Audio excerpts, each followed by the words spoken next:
earlier this afternoon, we heard from John Sopp, and he showed us all of this information about how there was transfer of genes all the way down, especially early on in life, and making it very difficult for scientists to figure out what's a correct taxonomy.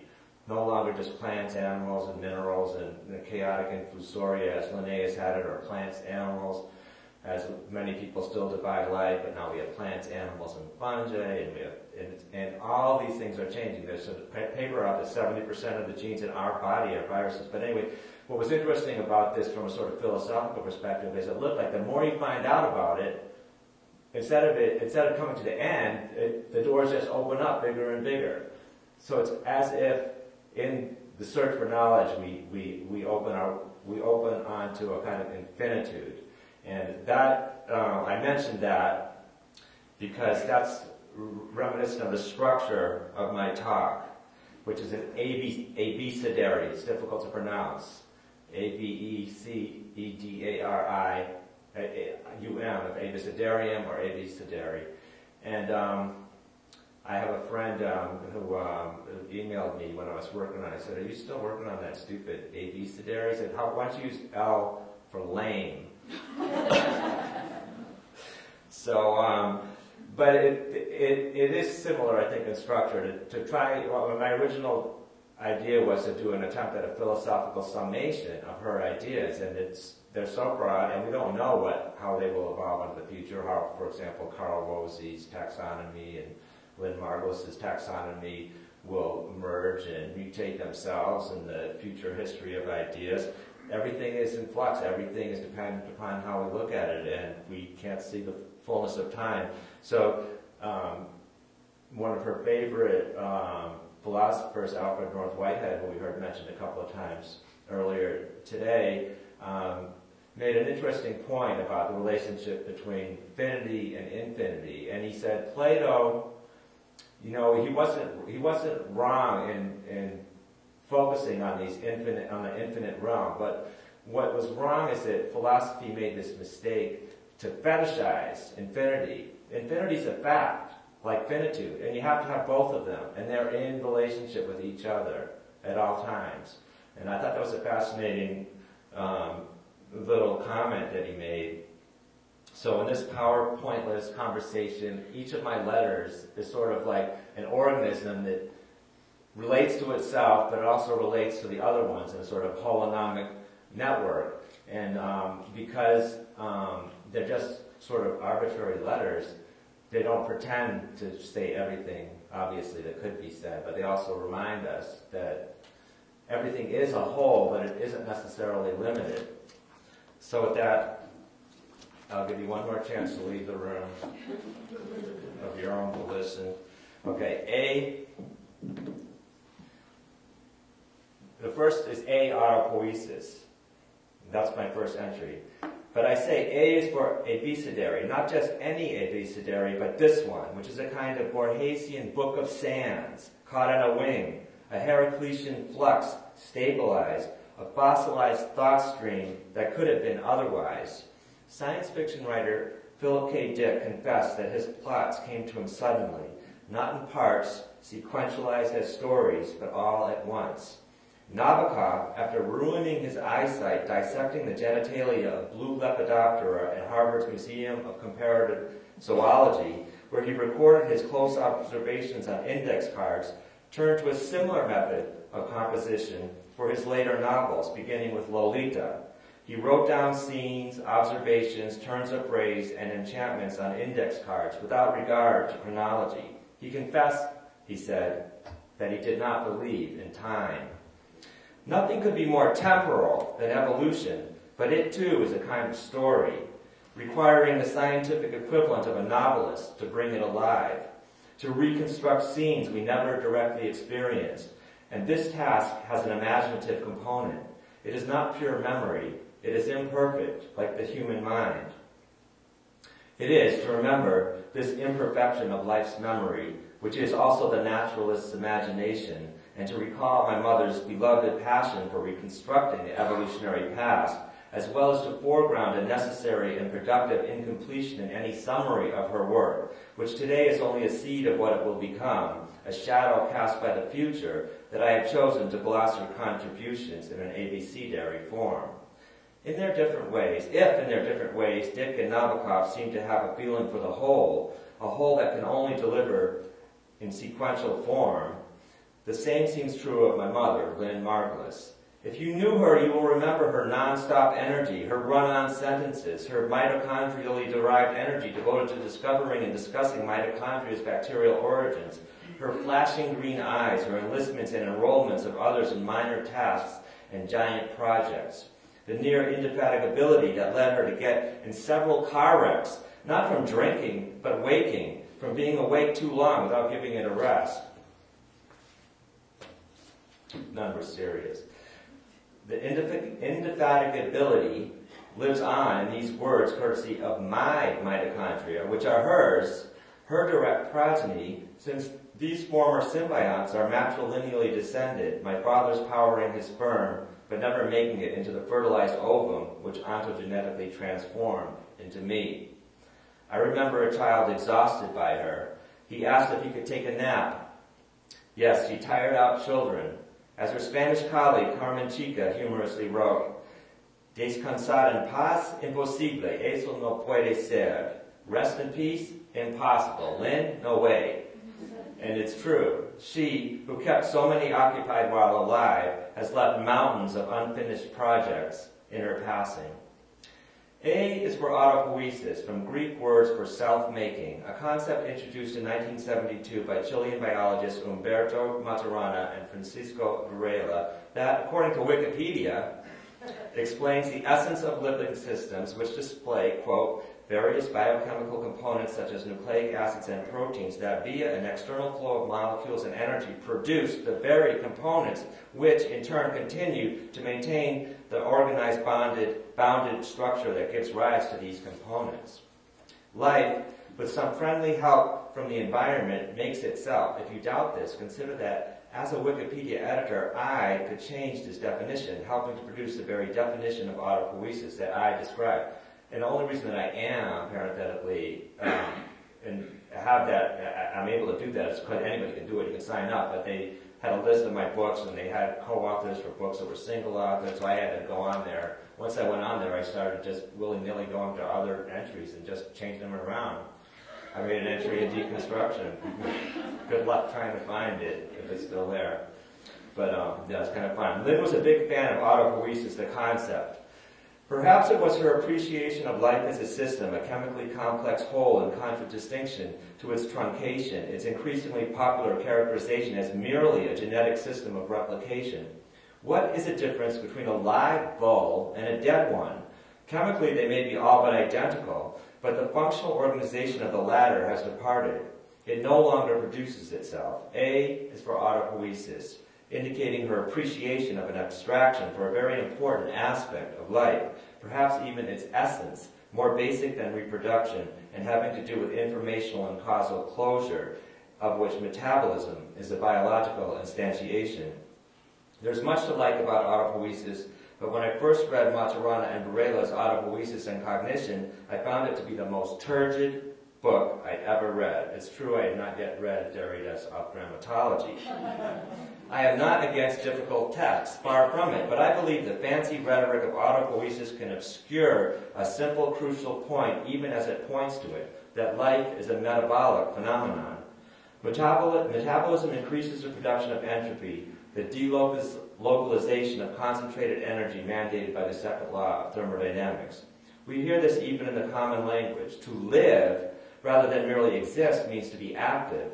The live and the dead bull consist of the same compounds, but the dead bull no longer coheres as a functionally recursive chemical system. It no longer locates the material substrates and energy sources it needs to maintain itself. It no longer breathes or defecates, adding heat and thermodynamically equilibrated carbon dioxide and oxygen-reactive methane to its environment. Its natural functionality has ceased. It has the same genes, but it no longer is autopoietic, either physically or cognitively, in the sense of making sense of the world in terms of its needs. It no longer anticipates. These points underscore that life's essence is in a sense organization, not reducible to genes which are only parts of a larger energetic, epigenetic, and phylogenetic system. There is no need to multiply abstractions or to pretend ignorance. Here is a form of, or to pretend ignorance, or that here is a form of knowledge, or pretend ignorance here is a form of knowledge. It is enough to realize that the genetically determinist description of life is scientifically incomplete. Freeman Dyson argues for a specific example of what I have referred to in general as the return of the scientific repressed, the tendency for what is ignored for the sake of convenience or experiment and scientific simplification to return with a vengeance. This is the case with molecular biology's fetishizing of the essence of life. In DNA, protein coded as a virus or alone does nothing by itself. It must be part of a metabolic network. It must be autopoietic. Dyson links the studied ignorance of metabolism to the conditions of molecular biology's origins. Max Delbruck, an early pioneer of molecular biology, simplified the experimental realm by studying bacteriophages, viruses that feed on bacteria but cannot replicate on their own. They are not autopoietic, but the bacteria they invade are. Organisms loop back to maintain themselves. This is why Lynn maintained the minimal unit of life is not the gene, but the cell. Other examples of the return of the scientific repressed are thermodynamics, premature extrapolation from isolated thermal systems which reach equilibrium to the heat death of the whole universe, and quantum mechanics' initial ignorance of the experimental apparatus in making observations. One little note that I was reminded of reading this, and you can also see, again, if you check out Voices from Oxford and look at the debate that she had, she took a little line that I had and she used it on Richard Dawkins, which is that you can't have a selfish gene because genes don't have cells. But the symbiogenetic punchline is that if you go to that same Wikipedia that I mentioned earlier, there's a positive comment by Dawkins, and we put that inside flap copy of this book. So Richard Dawkins, our arch intellectual enemy, has now been symbiogenetically appropriated in terms of prose for this book, which is good because it means that people can't say, well, just because you don't agree with Dawkins that you're a creationist, because now it looks like they're together. So it's going to, in the popular culture, it might help push the debate a step forward. Harold Morowitz has underscored that microbes vary more in their genetics than their metabolism. If true, this is crucial. It tells us that metabolism is more conserved, closer to life's bone, as it were, than the replicative systems which help ensure it.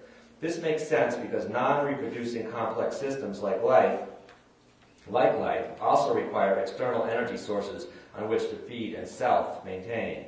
Similarly, Jeffrey Wicken asks us to imagine earliest life, as scientists tend to do, as consisting only of self-replicating molecules. Imagine the early planets strewn with those all-important replicating DNA molecules, or alternatively, with RNA molecules.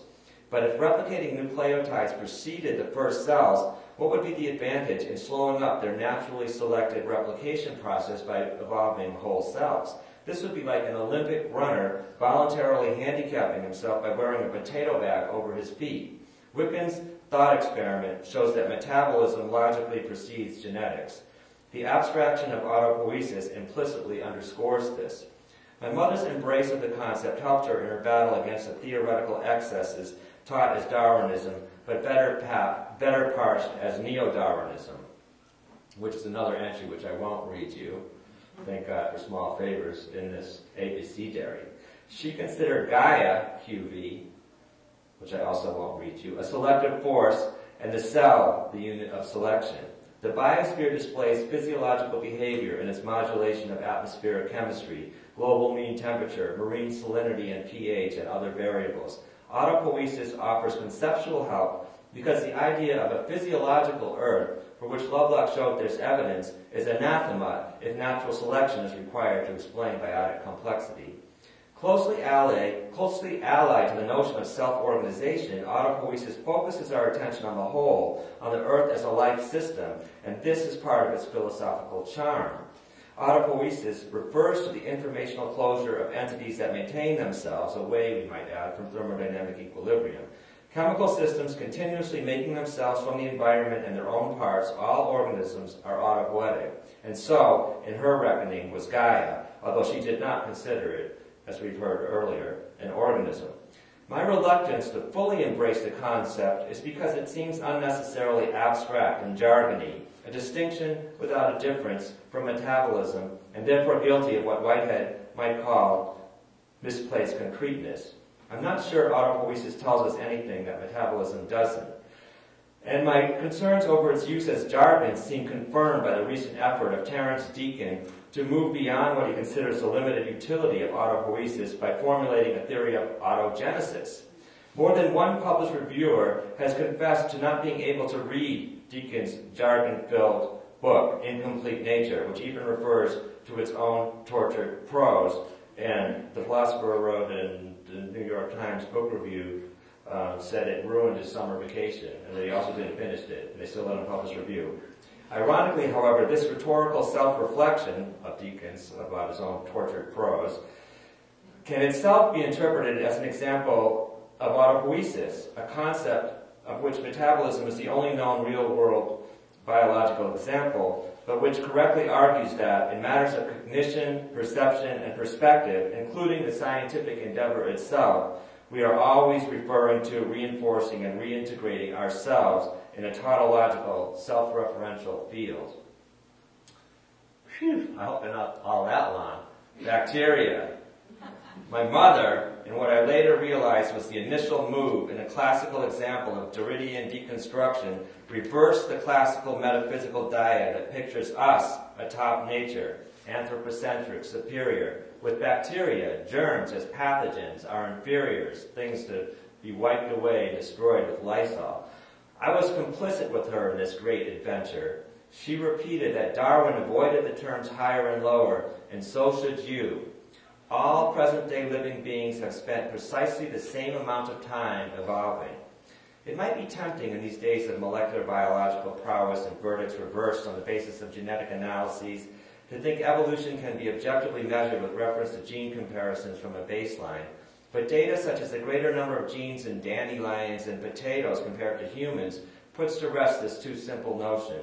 As James Shapiro, sitting right here, has recently shown, organisms which rapidly undergo natural genetic engineering are continuously trading genes and reorganizing their genomes. Symbiosis, polyploidy, the fissioning of karyotypes, QV, quorum sensing, real-time prokaryotic gene transfer of metabolically useful genes in changing environments all belie the conceptually clung to but evidentially counterindicated neo-Darwinist notion that evolution occurs with glacial slowness via the accumulation of random variations. Perhaps we should have anticipated that evolution is cleverer than this, more subtle, more swift. After all, she's had billions of years of practice.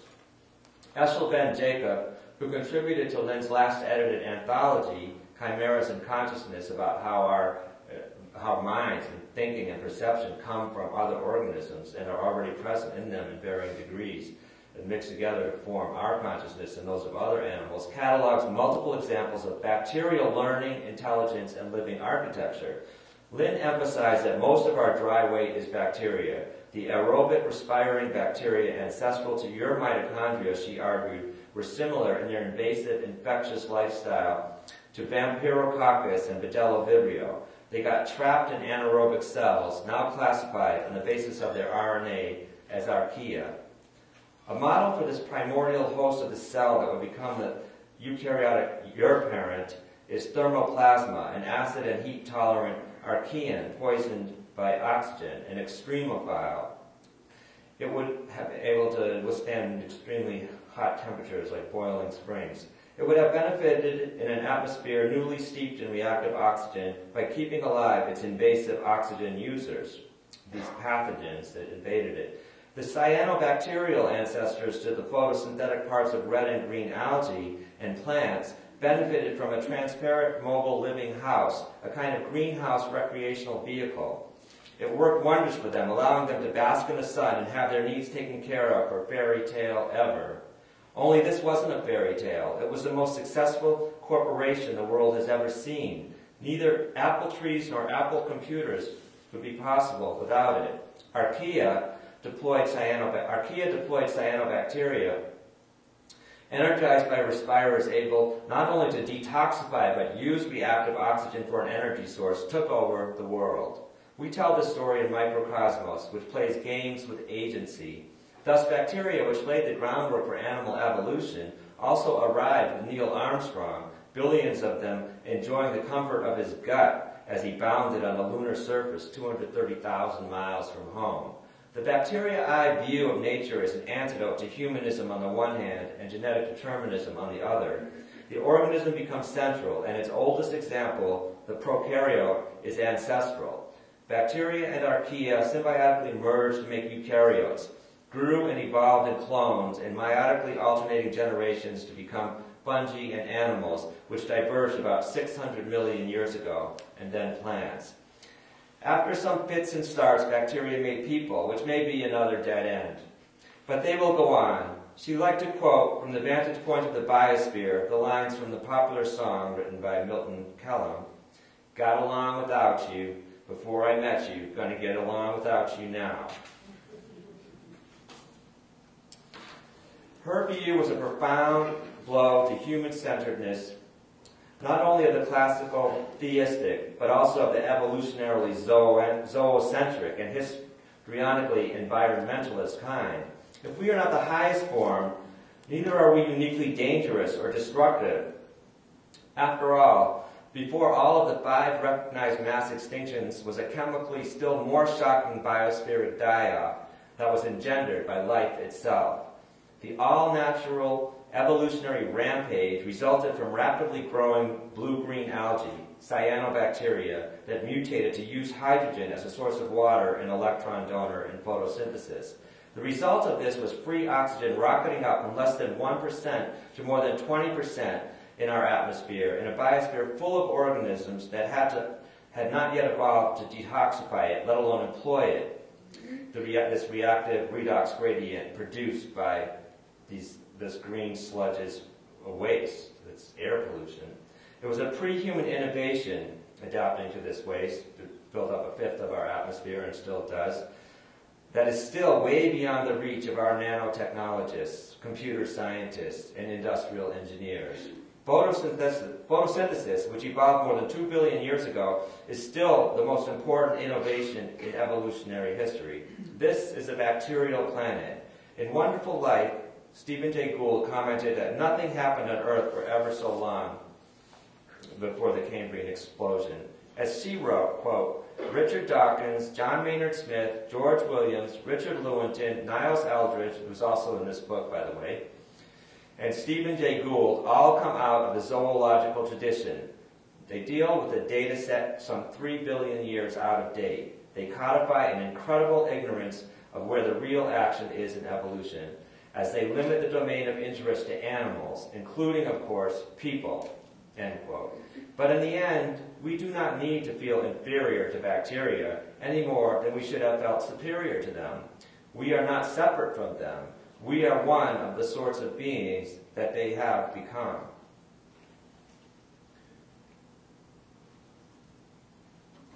Chimerism. What is now proved was once only imagined. This quote from The Marriage of Heaven and Hell by William Blake alerts us to an epistemological conundrum. Imagination not only boldly goes where science is sometimes afraid to blunder, but it often arrives at its truth, not necessarily absolute, but a relative truth, the truth of relativity, situated knowledge, or an asymptotic approach, long before science arrives. Does there not exist, asked Vladimir Nabokov, a high ridge where the mountainside of scientific knowledge joins the opposite slope of artistic imagination? Nabokov was criticizing a new compilation of rough drawings of butterflies made by Audubon in the 1820s, spoiled with incorrect common names, and he contested the editor's claim that Audubon's era was scientifically unsophisticated. Nabokov points readers to earlier accurate drawings in North America and Europe, extending beyond the German Lepidopterus to the Dutch masters all the way to the times of Thutmose IV or Amenophis III. I think those are Egyptian pharaohs. Like Robert M. Pirsig in Zen and the Art of Motorcycle Maintenance, he argues for the good over the new. Can anyone draw something he knows nothing about, he wonders, not afraid to contradict an authority on the basis of his own superior knowledge of an aspect of nature? This critical stance reflects immersion in the data, the empirical bedrock that Francis Bacon emphasized in his early advocacy for what would become known as the scientific method. Whitehead echoes this necessity of immersion, further arguing that science at heart has an intrinsically anti-intellectualist strain that prevents it from falling prey to the hyper-theorization that afflicted the medieval scholastics. Indeed, Whitehead goes so far as to say Leonardo da Vinci, close observer of nature in his drawings, transcends Bacon, a lawyer by training, as a scientist. The point is not to argue an airtight case sealed with words, but to dive into the data, look at it, and explain it without hyperbole, with undue rhetoric or rationalizations, let alone theoretical metastases of the kind that betrayed science's philosophical essence, the enumeration of bold, simple, and lucid speculations. Lynn, too, in her emphasis on hands-on science, on getting children into nature, on spending time with the living beings she was theorizing about, should be recognized for her artist-like immersion in and attention to the objects and the subjects she was studying. Her experience with live material living on top and inside of one another, of spirochetes swimming in the hindgut, of cells mating in threes, a moment in one of her films she liked to point out, of lichens and other mergers of wildly different beings in the field, combined with her immersion in the symbiotic literature of Russian, French, and American biology, helped her build her case for our chimeric origins. One definition of chimera is a fantasy, but the chimeras at the roots of our cell with chromosomes are real, apparently. And since Martin Bracer isn't here, but he has a great example of chimerism. So in the yellow limestones that are in Egypt, in the great statue of the Sphinx, which is of course itself, the Sphinx is of course itself a half man and a half cat. So it's a chimera. It's a mythological portrayal within Egyptian mythology or religion of this mixed being, a chimera. And it's also associated with the idea that chimeras are fantastic.